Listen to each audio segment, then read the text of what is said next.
كرة القدم هي لعبة كثير حلوة، كلها حركات ومهارات، بس في لاعبين بيزودوها شوي، فعشان هيك جبت لكم 8 حركات انمنعت في كرة القدم. أول حركة انمنعت من الفيفا كان سببها نيمار بعد ما دمر فيها دوري كامل. إذا فكرت فيها البلنتيات هي أخطر إشي بكرة القدم، بيكون فيها بس اللاعب والحارس والكرة، وأكثر واحد بيكون مضغوط هو الحارس. ونيمار بفترة من الفترات كان يسبب ضغط زيادة على الحراس. في 2009 نيمار اكتشف حركة جديدة بيقدر يستعملها لما يشوت بلنتي.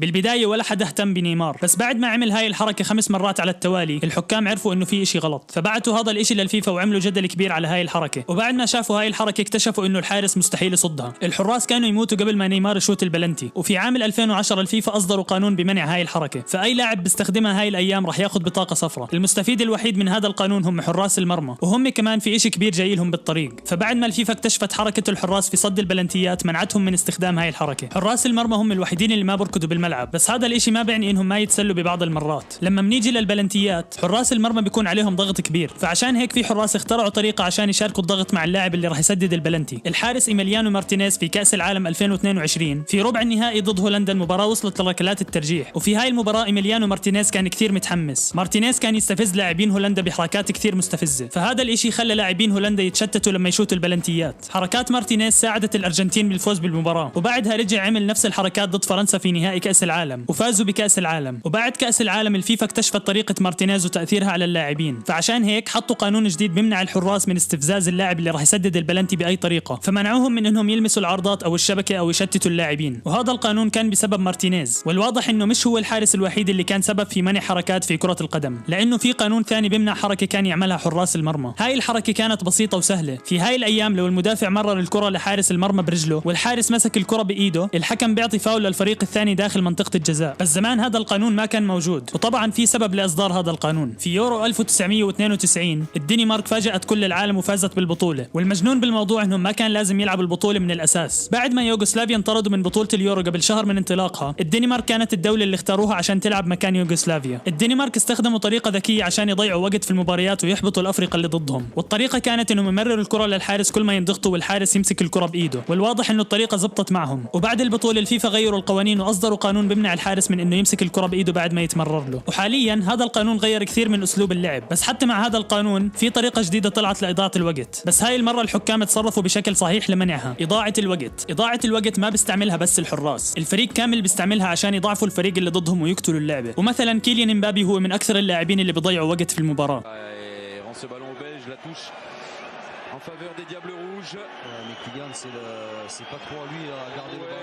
إضاعة الوقت هي إشي ما له داعي في المباريات، وحاليا اللاعبين اللي بيضيعوا وقت بياخذوا بطاقة صفراء وبينحرموا من اللعب بالمباريات الجاي، حتى لو كان ميسي.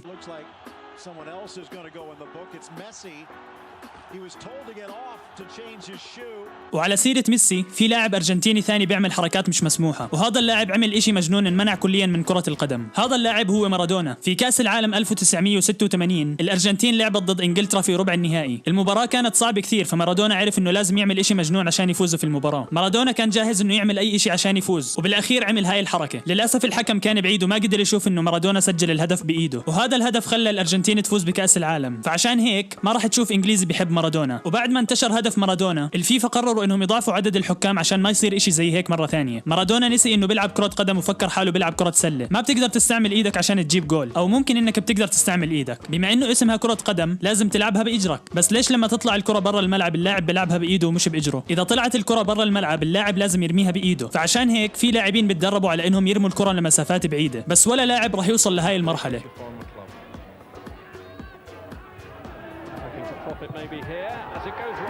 الكرة دخلت بالمرمى بس للأسف إنه ما انحسبت هدف. أنا راح أحكي لك ليش. حسب القوانين ما بتقدر تسجل هدف من رمي التماس، وإذا دخلت الكرة بالمرمى الحكم بيعطي ضربة مرمى للفريق الثاني. في هاي النقطة بتحس إنه الفيفا بتخرب كرة القدم مع كل هاي القوانين، حتى أمهر اللاعبين بتأثروا من هاي القوانين. لما نحكي عن المهارات أكيد راح يخطر ببالك رونالدينيو. واحدة من أفضل الحركات اللي كان يعملها رونالدينيو هي هاي الحركة. الفيفا كان عندهم مشكلة مع هاي الحركة، بيحكوا إنه هاي الحركة خطيرة على اللاعب اللي بيعملها وعلى اللاعب اللي ضده، لأنه لما تكون الكرة على راس اللاعب الثاني ممكن يضرب وجهه لما لما يكون بده يقطع الكرة، فعشان هيك منعوا هاي الحركة، واي لاعب بيعملها بمباراة رسمية راح ياخذ بطاقة صفراء. كل اللاعبين البرازيليين ما عجبهم هذا الاشي لانه راح يمنعهم يلعبوا كرة القدم مثل ما بدهم، بس هذا الاشي كان قبل ما حركة نيمار تخلي الحكم يعصب ويوقف اللعب. نيمار اسطورة في كرة القدم البرازيلية وهو الهداف التاريخي لمنتخب البرازيل، غير انه بيسجل اهداف. نيمار معروف بمهاراته اللي بتستفز اللاعبين. نيمار بيعمل كثير حركات لدرجة انه بنسى اي حركة مسموحة واي حركة ممنوعة. في 2020 في مباراة باريس ضد مونبلييه، نيمار كان عارف انه في كثير جماهير موجودين عشان يشوفوا حركاته، فعشان هيك قرر انه يعمل حركات برازيلية عشان يسلي الجماهير. وفي هاي اللحظة عمل حركة رينبو فليك.